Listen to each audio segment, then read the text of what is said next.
തിരഞ്ഞെടുപ്പുകളിൽ വിജയിക്കുമ്പോൾ എല്ലാം തന്നെ കോൺഗ്രസ് ഇവിഎമ്മിനെ കുറ്റം പറയില്ല. എന്നാൽ വോട്ട് ചോരി ആരോപണം പോലും അവർ ഉന്നയിക്കില്ല.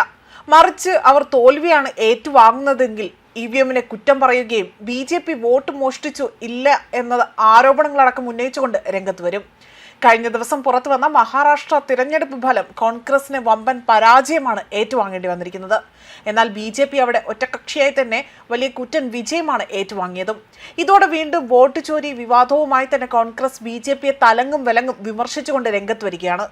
പാർട്ടിയെ നയിക്കേണ്ട നേതാവ് ശരിയല്ലെങ്കിൽ പിന്നെ ഇത്തരത്തിൽ തോൽവികൾ ഏറ്റുവാങ്ങേണ്ടി വരും, അല്ലെങ്കിൽ അതിന്റെ രുചി അറിയും എന്നതാണ് ഇപ്പോൾ വലിയ പരിഹാസമായി തന്നെ ഉയരുന്നത്. എന്നാൽ കേരളത്തിലാകട്ടെ അവർ വിജയിച്ചപ്പോൾ ഒന്നും തന്നെ ഇത്തരത്തിൽ വോട്ട് ചോരി ആരോപണം ഉന്നയിക്കുകയോ അല്ലെങ്കിൽ വോട്ട് മോഷണം നടത്തിയതായിട്ടുള്ള കാര്യങ്ങൾ വ്യക്തമാക്കുകയോ ചെയ്തിരുന്നില്ല.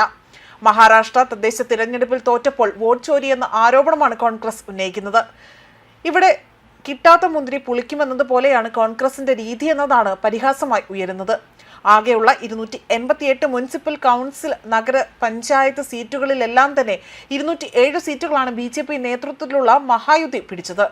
ഇതിൽ 117 മുനിസിപ്പൽ കൗൺസിൽ നഗര പഞ്ചായത്ത് പ്രസിഡന്റ് പദവികൾ നേടിക്കൊണ്ട് ബി.ജെ.പി. ഏറ്റവും വലിയ ഒറ്റകക്ഷിയാവുകയും ചെയ്തു.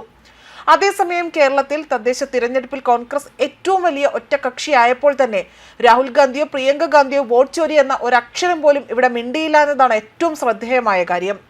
ജയിച്ചാൽ തിരഞ്ഞെടുപ്പ് കമ്മീഷനും അതുപോലെ തിരഞ്ഞെടുപ്പ് യന്ത്രങ്ങളെയും വോട്ടർ പട്ടികയെയും എല്ലാം തന്നെ വലിയ രീതിയിൽ കോൺഗ്രസ് വിമർശിച്ചുകൊണ്ട് രംഗത്ത് വരും. അതേപോലെ തന്നെ അതിനൊന്നും തന്നെ ഒരു പെർഫെക്ഷൻ ഇല്ല എന്നതായിരുന്നു കോൺഗ്രസിന്റെ ലൈൻ. മഹാരാഷ്ട്രയിൽ 288-ൽ 207 പ്രസിഡന്റ് പദവിയും ബി.ജെ.പിയാണ് കരസ്ഥമാക്കിയത്. അതുപോലെ ശിവസേന, NCP, അജിത് പവാർ എന്നിവർ ഉൾപ്പെടെ തന്നെ മഹായുതി നേടി ബി.ജെ.പിയുടെ 117 മുനിസിപ്പൽ കൗൺസിൽ പ്രസിഡന്റ് പദവികൾ നേടിയപ്പോൾ തന്നെ NCP, അജിത് പവാർ 37 പ്രസിഡന്റ് പദവികളും ശിവസേന ഷിൻഡെ വിഭാഗമാകട്ടെ 53 പ്രസിഡന്റ് പദവികളും നേടി. മുനിസിപ്പൽ കൗൺസിൽ നഗരപഞ്ചായത്ത് പ്രസിഡന്റ് സ്ഥാനങ്ങളിൽ കോൺഗ്രസിന് ആകെയാകട്ടെ 28 പദവികളാണ് നേടാൻ കഴിഞ്ഞിരിക്കുന്നത്. അതേപോലെ തന്നെ NPC ശരത് പവാർ 7 പ്രസിഡന്റ് പദവികളും ഉദ്ധവ് താക്കറെ പക്ഷമാകട്ടെ 9 പ്രസിഡന്റ് പദവികളും സ്വന്തമാക്കിയിരിക്കുകയാണ് എന്നതാണ് ഏറ്റവും വലിയ മറ്റൊരു കാര്യമായി ഇവിടെ എടുത്തു പറയേണ്ട കാര്യം. News desk Karma news.